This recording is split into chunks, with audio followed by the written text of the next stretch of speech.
ఒక్కసారి ఆలోచించండి.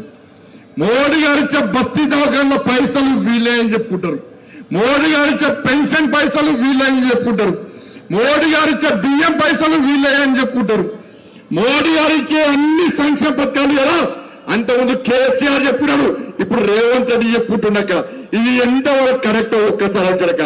ఇలా జుబ్లీస్ లో గెలిస్తే మా కిషన్ రెడ్డి గారు ఢిల్లీ పోయి సార్ ఈ షేక్పేటలో అత్యధిక ఓట్లు బీజేపీకి వద్దాయి సార్, దీపక్ రెడ్డిని గెలిపించింది సార్, ఈ షేక్పేటలో సమస్యల పరిష్కారానికి నాకు పైసలు ఇచ్చారని చెప్పి మా కిషన్ రెడ్డి సార్ లొల్లి పెట్టి పైసలు తీసుకొస్తాడక.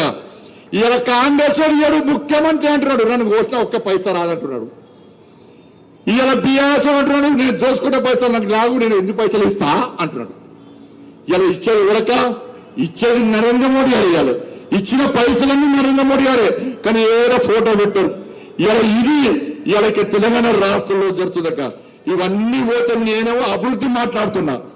ఇలా ముఖ్యమంత్రి ఏమంటున్నాడే, ఇటుపక్కకు తుర్కొని పెట్టుకుంటాడు, ఇటుపక్క తుర్కొని పెట్టుకుంటాడు, మధ్యలో ముఖ్యమంత్రి టోపీ పెట్టుకుంటాడు, ఆడ క్యాండిడేట్ ప్రదేశ ఆయన టోపీ పెట్టుకుంటాడు, ఈ పక్కన ఇద్దరు తుర్కొని అవుతున్నారు.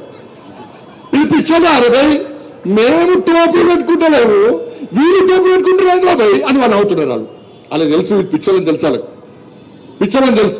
ఏమంటారు తెలుసాక, నేను ఒక్కసారి అన్నాక పెద్దమ్మ గుడి గుర్తే కట్టిస్తా అన్న తప్ప కట్టి అనలేదా? గట్టి అనలేదా? గట్టి చెప్పాలి, అక్కడ మీరు గట్టి చెప్పాలి. నేను రోడ్లు వేస్తా, మోర్లు కట్టిస్తా, లైట్లు ఇస్తా, పెన్షన్లు ఇప్పిస్తా, రేషన్ కార్డులు ఇప్పిస్తా, బియ్యం ఇప్పిస్తా, తులం బంగారం మెడలు వంచి కాంగ్రెస్ మెడలు వంచి ఇప్పిస్తా అన్న. నేను మాట్లాడితే ఈ కేసీఆర్ కొరకు టిట్టెట్టిలో ఢిల్లీ పోయి ఇగో బండి సంజయ్ వస్తాడు, ఊకే గుళ్ళ గురించే మాట్లాడతాడు అని. నేను గుళ్ళ గురించి మాట్లాడే ఇప్పటిదాకా అంటే మళ్ళా ఆడ ఎప్పొచ్చిందా ఈడిగా చేయమంటారు తెలుసా? లేదు జుబ్లీస్ లో మమ్మల్ని గెలిపియండి, మొత్తం శ్మశానం చేస్తా, జుబ్లీస్ కట్టిస్తాడట. వాడి సొంత పైసలు పెట్టి శ్మశానం వాడికి తుర్కోలో కట్టిస్తాడట. ఏడ కట్టిస్తాడట? ఈడికి వచ్చిందిరా ఇక్కడ ఆర్మీ వాళ్ళ జాగా కబ్జా చేసి తుర్కోలకు శ్మశాన వాటిక ఇస్తానొస్తే ఆర్మీ వాళ్ళు తీసి ఫడా చంపి పడేసారు. అక్క ఇళ్ల మధ్యలో శ్మశానం కూడా బతుకుతారా మీరు? మీరు బతుకుతారా అక్క? మీరు బతుకుతారా అన్న? ఇవాళ బీఆర్ఎస్ వాళ్ళు కాంగ్రెస్ వాళ్ళు ఏమంటారు తెలుసా? కేటీఆర్ ఏమో నేను నా సొంత పైసలతో శ్మశాన వాటిక తుర్కోలో గట్టిస్తా అంటున్నాడు. రేవంత్ రెడ్డి సార్ ఏమిటంటే ఈ షేక్పేటలో ఉన్న పార్కులన్నీ శ్మశానం చేసి పడేస్తా అంటున్నాడు. మీకు గుళ్ళుగా ఉన్నా శ్మశానంగా ఉన్నా? గుళ్ళు అయితే ఇటైన ఓటు నెంబర్ 1, శ్మశానం కావాలంటే అటు ఇటు ఎటన్నా వేసుకోరు, ఎటు అనౌన్కి వేసుకోరు. గారి గుడి ఊల్చిరక, ముత్యాలమ్మ గుడి ఊల్చిరక, పెద్దమ్మ గుడి ఊల్చిరక, ఇప్పుడు గెలిపిరక పెద్దమ్మ గుడికి పక్కా ప్రారంభోత్సవం చేస్తాము. అయోధ్య నుంచి అర్చకులను పట్టుకొస్తా, అయోధ్య నుంచి అర్చకులు పట్టుకొస్తా పెద్దమ్మ గుడికి. అయోధ్య నుంచి అర్చకులు పట్టుకొచ్చడం కాదు, అవసరం వస్తే అమిత్ షా గారిని పిలిపించి పెద్దమ్మ గుడికి కొబ్బరికాయ కొట్టిస్తా. నమ్మరు నేను గుళ్ళు కట్టలేమక్క. ఇలా ఆడ కూల్చి ముత్యాలమ్మ గుడి కూల్చే, పెద్దమ్మ గుడి కూల్స్తే ఇవాళ మీరు కాంగ్రెస్ కి ఓటేసి గెలిపించారు అనుకో, ఏం చెప్తాడు? ఇలా గోదావరి కన్నా 40 గుళ్ళక మీరు నమ్మురన్నా. నిన్న 40 మైసమ్మ గుళ్ళు కాంగ్రెస్ అని కూల్చేసాడు. 40 మైసమ్మ గుళ్ళు రాత్రి కూల్చాడక్క.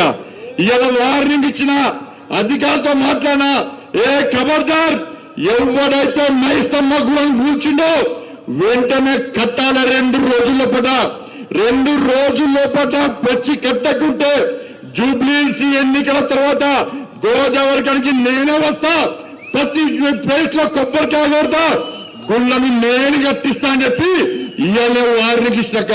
ఇలా గుళ్ళు కట్టించడం మేమక్క, శ్మశానాలు కట్టించడం వాళ్ళు.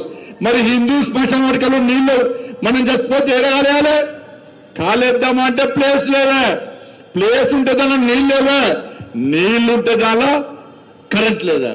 ఇలా మన గురించి పడుచుకోరక్క, ఇలా తురుకోలు కొట్టాట. ఇలా ముఖ్యమంత్రి అంటున్నాడు కాంగ్రెస్ అంటే ముస్లిం అంటే కాంగ్రెస్ అట.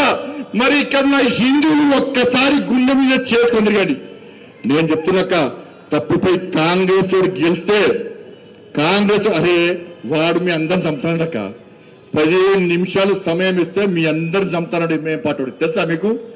15 నిమిషాలు సమయం ఇస్తే చంపుతానని తీసుకొచ్చి ఇవాళ వాళ్ళు సంకలేసుకొని తిరిగి వాని కోసం వీళ్ళ కోసం ఓట్ల కోసం తిరుగుతుంటే ఎట్లొట్లేస్తారు కాదు. తప్పుపై కాంగ్రెస్ వాడు గెలిచిందనుకో తుర్కోల ఓట్లతోని గెలిస్తే ఇక్కడ పార్కులన్నీ కూడా కబ్రస్థాన్లు అవుతాయి, మసీదులు అవుతాయి, దర్గాలు అవుతాయి పార్కులని. మీ బక్రీద్ పండుగ వస్తే మీ గల్లీలన్నీ కూడా రక్తపు టేర్లు వాళ్తాయి. మీరు వినాయక చవితి వేసుకోరారు, దసరా వేసుకోరారు, దీపావళి వేసుకోరారు, హనుమాన్ యాత్ర చేసుకొని ఎరుగవని, శివాజీ మహారాజ్ జయంతి చేసుకొని ఎరుగవని మిమ్మల్ని బొట్టు పెట్టుకుంటే ఈ ఏరియాలో తిరిగని ఎరక. అరే మొల్దారం ఉందన్న మనకు, మొల్దారం లేనంటే గంత ఆవేశం ఉంటే మొల్దారం కట్టుకున్నాం మనకెంత ఆవేశం ఉండాలన్నా. బొట్టు లేనోడికి ఎంత ఆవేశం ఉంటే నా తల్లులంతా అమ్మవారినన్నా, దుర్గమ్మన్న, లక్ష్మమ్మన్న, సరస్వతి అమ్మన్న, మన అమ్మవార్ల స్వరూపమైన మన మహిళలు దట్టుకుంటే 2 చేతులకు గాజులను పొట్ట శబ్దం చేస్తే ఒక్కొక్కని కాంగ్రెస్ అని బీఆర్ఎస్ అని ఎంఐఎంని చెవులకెళ్ళి ఆ గాజుల శబ్దం భరించలేక చెవులకెళ్ళి రక్తం కారి సావాలన్నా ఒక్కొక్కరు. గట్లా ఉండాలన్న ఆవేశం. హిందూ అంట కాదన్నా, మీ లోపల హిందూ పౌరుషం ఉండాలి. ఈ జూబ్లీస్ లో టోపీలు పెట్టే రాజ్యం రావన్నా బట్టు పెట్టుకొని నేను హిందువును అని గల్లా ఎగురేసుకొని తిరిగే రాజ్యం రావన్నా ఒక్కసారి ఆలోచించన్నా. తప్పలు కొరత కాదక్క, నవ్వుతా కాదక్క, 11వ తారీఖు మీ పౌరుషం చూపట్టులక్క బతకలేమక్క మనం. తురుకోల రాజ్యం రావనటక్క, తురుకోల రాజ్యం చేస్తారట. ఇలా మనమేడ బతకాలను ఒక్కసారి వచ్చండి. వాళ్ళవి ఉన్నాయి 1,00,000 ఓట్ల కావాలి అన్న, 1,00,000 ఓట్లన్నా వాళ్ళ ఓట్ల కోసం బిచ్చ బతకన్నా ఉన్నది. మసీన్ల పాటు పోతున్నా నీ బాంచం, నీ దండం పెడతా, నీ కాలు మొక్తా, మాకు ఓటేయండి అంటున్నా బీఆర్ఎస్ కాంగ్రెస్ శాస్త్రంగా నమస్కారం చేస్తున్నా, ఇఫ్తార్ విందులు పడుతున్నా. ఎప్పుడైనా మీ బస్సులకు వచ్చి హిందువులారా ఓటేనంటారా? ఇటుపక్క అటుపక్క మౌలానా పట్టుకొని తిరుగుతారు కాంగ్రెస్ వాడు. మరి ఒక్కసారన్నా ఇటుపక్క స్వామీజీని పట్టుకొని తిరిగేద్దాము. ఇలా కాంగ్రెస్ వాళ్ళకు లేదన్నా, సిగ్గు లేకుండా మైనార్టీ ఓట్ల కోసం కక్కుర్తి పడుతుంటే భవిష్యత్తులో మీ రాజ్యం మీ బతుకులు ఏమైతాయో ఒక్కసారి ఉంచండి. ఇచ్చినాక నేను బోరమండలు ఇచ్చినాక తురుకోలేక అందరికి పైసలు ఇచ్చారు. 20,000, 10,000, 20,000, 10,000. మీ ఓట్లు వద్దన్నప్పుడు మీరు ఎందుకు వేయాలి ఓట్లు? ఎప్పుడు వేయాలి? బీఆర్ఎస్ వచ్చిండు ఒక మాగంటి సునీతక్క అక్క, ఎవరికైనా ఒక్కటే ఆయన రాంగయ్య ఇములక్కది రాంగ వాళ్ళ భార్య వచ్చింది. ఎవరు? మాగంటి గోపీనాథ్ భార్య వచ్చి మీద ఒకటి వేసిందక్క. ఇప్పుడక్క తల్లి వేసిందన్న, భార్య వేసిందన్న, వాళ్ళ కొడుకు వేసిరక్క. అన్నా నేను భార్యనన్నా. అంకుల్ నేను మాగంటి గోపీనాథ్ కొడుకుని. అంకుల్ నాన్న నేను మాగంటి గోపీనాథ్ తల్లిని. నేను మాగంటి గోపీనాథ్ చచ్చిపోయేటప్పుడు మాకు చూపెట్టలే, హాస్పిటల్ చూపెట్టలే. ఇవాళ నన్ను భార్య కాదంటున్నారు, నన్ను కొడుకు కాదంటున్నారు, నన్ను తల్లి కాదంటున్నారు. అక్క ఎవరికైనా 2 భార్యలు ఉంటారు కావచ్చు, 4 కొడుకుంటారు కావచ్చు, కానీ తల్లి ఒక్కతే ఉంటుంది అక్క. ఆ తల్లి ఏడుస్తుంటే ఇవాళ ఎంత బాధ అనిపించింది అక్క. ఇవాళ మాగంటి సునీతక్కకు 2 ఓటర్ ఐడి కార్డులు ఉంటాయి, 2 అఫిడవిట్ సమర్పిస్తుంది.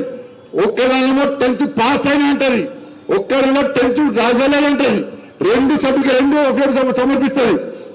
ఇవాళ దీని గురించి మాట్లాడే రేవంత్ రెడ్డి సారు ఆ మాగంటి గోపీనాథ్ ఆస్తి పాస్తు మొత్తం ఈ టీఆర్ఎస్ దొబ్బిపోతున్నాను నేనంటే మా ముఖ్యమంత్రి సార్ అంటే బండి సంజయ్ నువ్వు కాంప్లైంట్ పంపు, నేను యాక్షన్ తీసుకోండి, నేను కాంప్లైంట్ చేయాలంట. నువ్వు ముఖ్యమంత్రి చెప్పిన పోలీసులు ఉంటారు. ఆ మాగంటి గోపీనాథ్ కుటుంబానికి అన్యాయం జరుగుతున్నది. నువ్వు పోయి పట్టుకొచ్చి లోపడేసి ఈ పంట మళ్ళీ న్యాయం చేస్తావా? బండి సంజయ్ కాంప్లైంట్ ఇవ్వాలట. సరే కాంప్లైంట్ ఇయ్యలేదు అంటే వాళ్ళ కొడుకు 2 నెలల రేవంత్ రెడ్డి సాబ్ ఇక మాగంటి గోపీనాథ్ కొడుకు తారక్ నెల రోజుల క్రితమే మాదాపూర్ పోలీస్ స్టేషన్ లో కాంప్లైంట్ ఇచ్చిండు, సైబరాబాద్ లో కాంప్లైంట్ ఇచ్చిండు. సైబర్ టైంలో కాంప్లైంట్ ఇచ్చి నెల రోజుల ఇంతవరకు దీని మీద విచారణ జరగలేదు. నీకు కాంప్లైంట్ కావాలంటున్నావు కదా, కాంప్లైంట్ కాపీ నా దగ్గర ఉంది. నీ దగ్గర ఇంటెలిజెన్స్ లేకుంటే, నీకు సమాచారం లేకుంటే కాంప్లైంట్ కాపీ నా దగ్గర ఉంది. 2 ఓటర్ల అధికారులు నా దగ్గర ఉన్నాయి. నీకు పౌరుషం ఉంటే, నీకు రేషం ఉంటే, నీకు రోషం ఉంటే, నువ్వు తెలంగాణకు ముఖ్యమంత్రి అని నువ్వు భావిస్తే వెంటనే మాగంటి గోపీనాథ్ అసలు కుటుంబానికి నువ్వు న్యాయం చేయాలి. ఎంత బాగా అనిపిస్తాక అసలు భార్య పక్క వేందక్క ఏడ్చిందక్క, నేను సత్పరం చెప్తున్నారు సార్.